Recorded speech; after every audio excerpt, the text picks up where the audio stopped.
The wind does not howl in the Sierra Nevada in December of 1846. It moans, low and constant, through skeletal pines bent under snow, and beneath that moan, there is another sound, quieter, more terrible. It is the sound of children crying without the strength left to cry loudly. Inside a crude lean-to of pine boughs and canvas, buried under snow that has fallen for days without pause, a mother presses her body against her children, trying to give them warmth she no longer has to spare. Outside, the drifts have swallowed the wagons entirely. Cattle that once pulled those wagons across a continent are gone, eaten or lost, or frozen where they stood. There is no bread. There is no meat. There is, in many shelters along the shore of a lake, soon to bear this tragedy's name, almost nothing at all. These are not soldiers. They are not adventurers seeking glory. They are farmers, shopkeepers, mothers, fathers, and children who left everything they knew in search of a better life, and who now find themselves trapped between merciless mountains and a winter that refuses to end. To understand how they arrived at this moment of unimaginable suffering, we must go back before the snow, before the mountains, before the desert that broke them, to a spring morning in 1846, when the future still looked bright, and the word California still sounded like a promise. By the mid-1840s, America was gripped by a restless hunger for the West.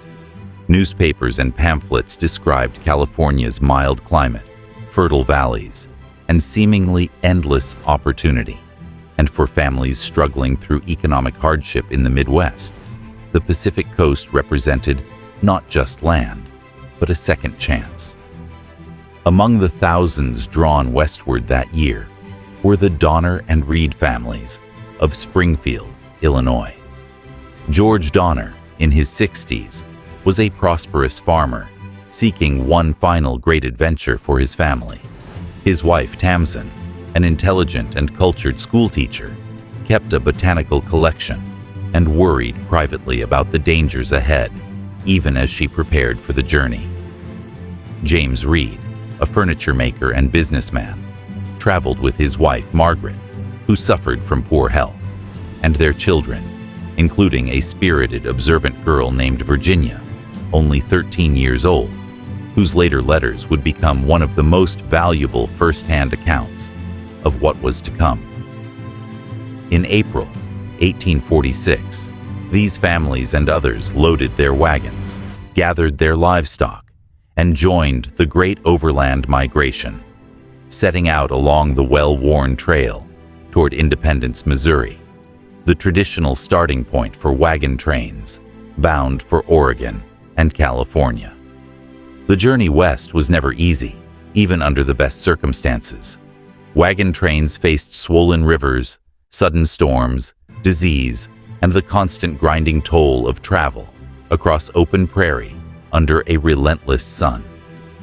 Families walked far more than they rode, guiding oxen through mud and dust, rationing food and water, and racing against a calendar that showed no mercy. The greatest danger was not any single disaster, but time itself.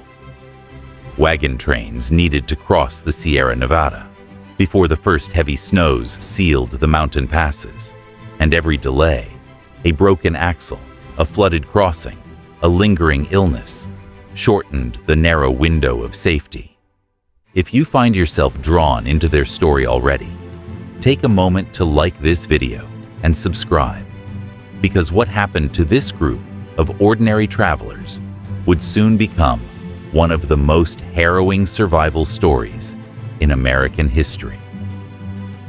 For much of the summer, the wagon train made reasonable progress along the established trail, following routes used successfully by earlier emigrants. Then came a decision that would alter everything. A promoter named Lansford Hastings had published a guidebook claiming a new route, soon known as the Hastings Cutoff.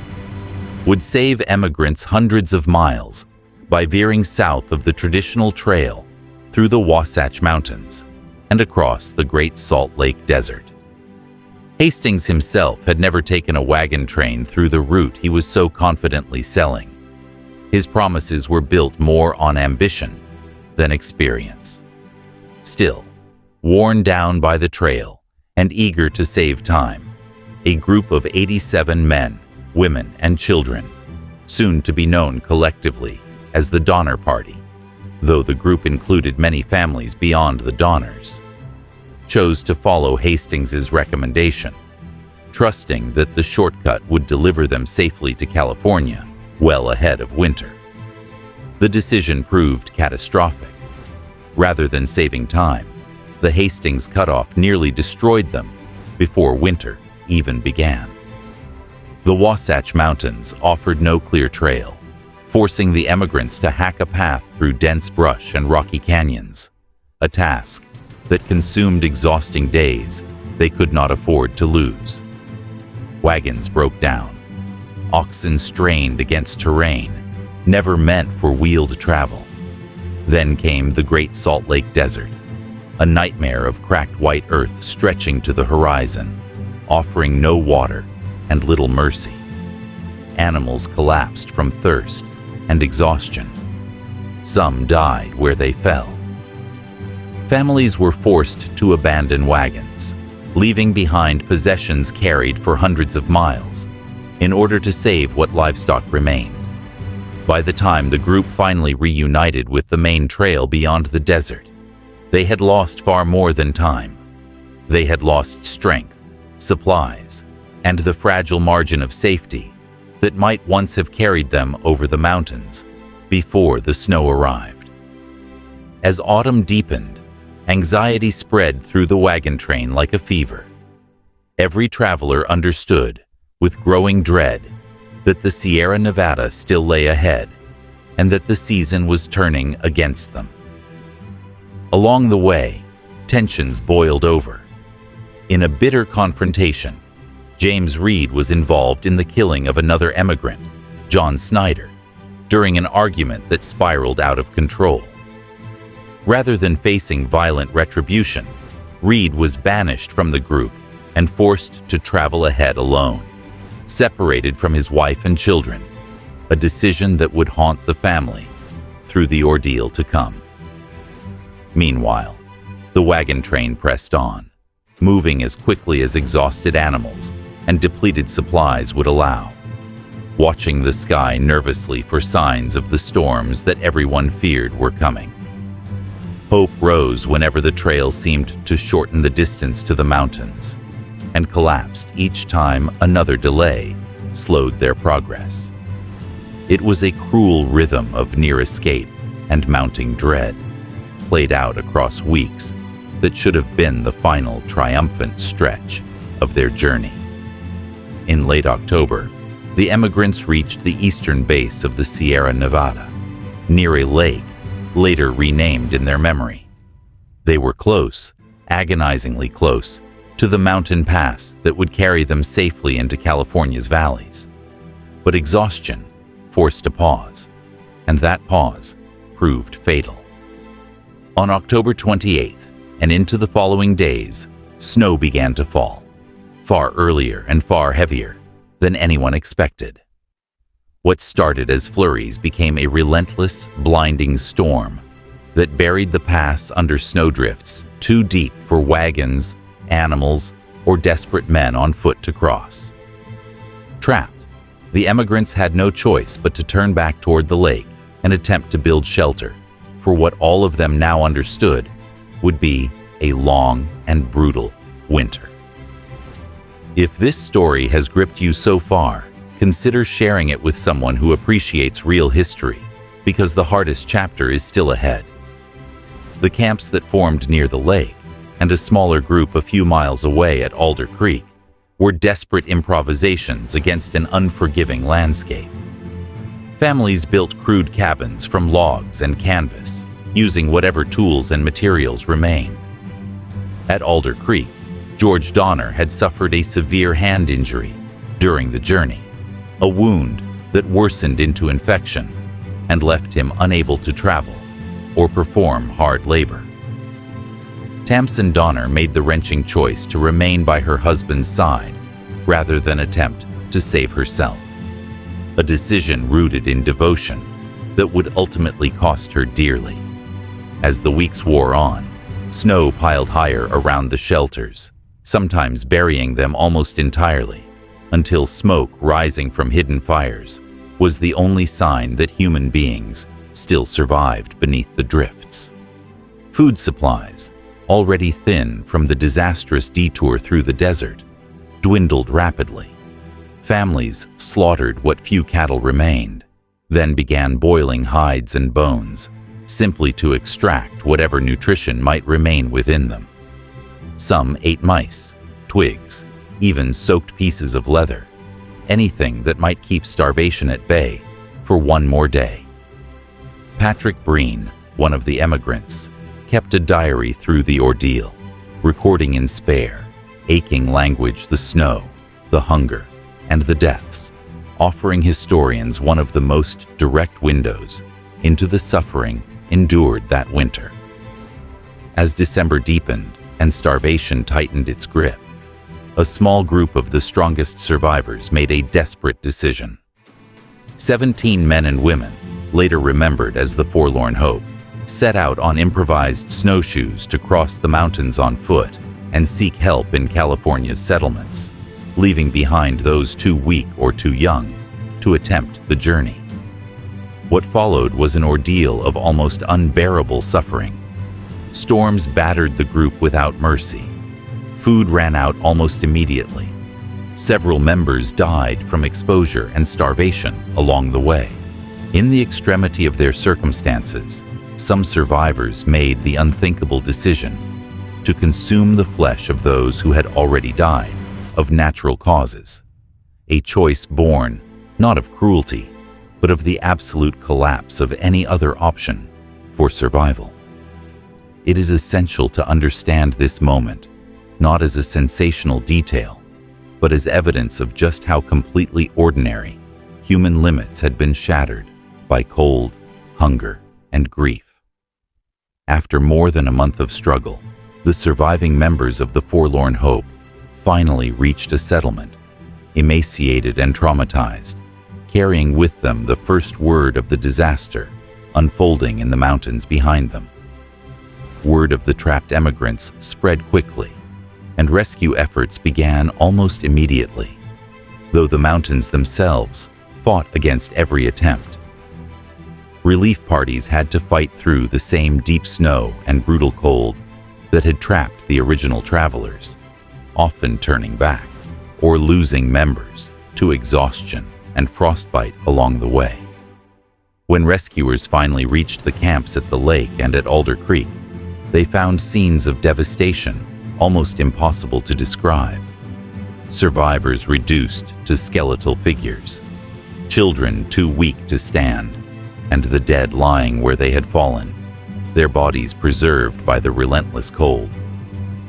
Rescue parties faced impossible choices about who could be carried out first, knowing that not everyone could be saved in a single trip, and that further storms might close the passes again at any moment. Virginia Reed, reunited at last with her father James after his forced separation months earlier, would later write vividly about the joy of that reunion set against the horror of what she had witnessed, offering one of the most personal and enduring accounts of survival amid catastrophe. Multiple relief expeditions were required over the following weeks to bring out the remaining survivors, and tragically, not everyone survived long enough to be rescued. George Donner, weakened by infection and unable to travel, died at Alder Creek. Tamsin Donner, who had remained faithfully by his side, is believed to have died shortly after, though the exact circumstances of her final days remain uncertain. One of several details historians continue to debate, given the fragmentary and sometimes conflicting evidence left behind. Of the 87 men, women, and children who who had set out with hope toward California. Roughly 41 perished before rescue reached them all, while approximately 46 survived the ordeal. Those who lived carried the weight of that winter for the rest of their lives. Survivors like Virginia Reed went on to build new lives in California, marrying, raising families, and occasionally speaking or writing about their experiences, though many others chose silence, unable or unwilling to revisit the horror they had endured. The story of the Donner Party spread quickly through newspapers of the era, and it has remained etched in American memory ever since, not simply as a tale of horror, but as a profound testament to human endurance, the fragility of even the best-laid plans, and the terrible cost exacted by a single wrong turn taken with the best of intentions. Historians continue to study diaries, letters, and physical evidence from the campsites to better understand exactly what happened during those months, and new details occasionally emerge even today, reminding us that history is rarely as simple or complete as we imagine.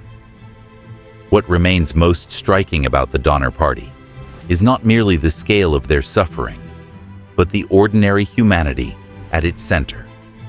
These were not reckless fools or fated victims of destiny. They were families seeking a better future, making decisions that seemed reasonable at the time, undone by a combination of misplaced trust, harsh terrain, and the merciless timing of an early winter. Their story endures because it forces us to sit with an uncomfortable truth: that circumstance and chance can transform ordinary people into figures of extraordinary endurance, and that survival sometimes demands choices no one should ever have to make. If their story moved you, please consider subscribing for more deeply researched historical documentaries, and share your thoughts in the comments below. Because history like this deserves to be remembered honestly, carefully, and with the compassion these families earned through everything they endured.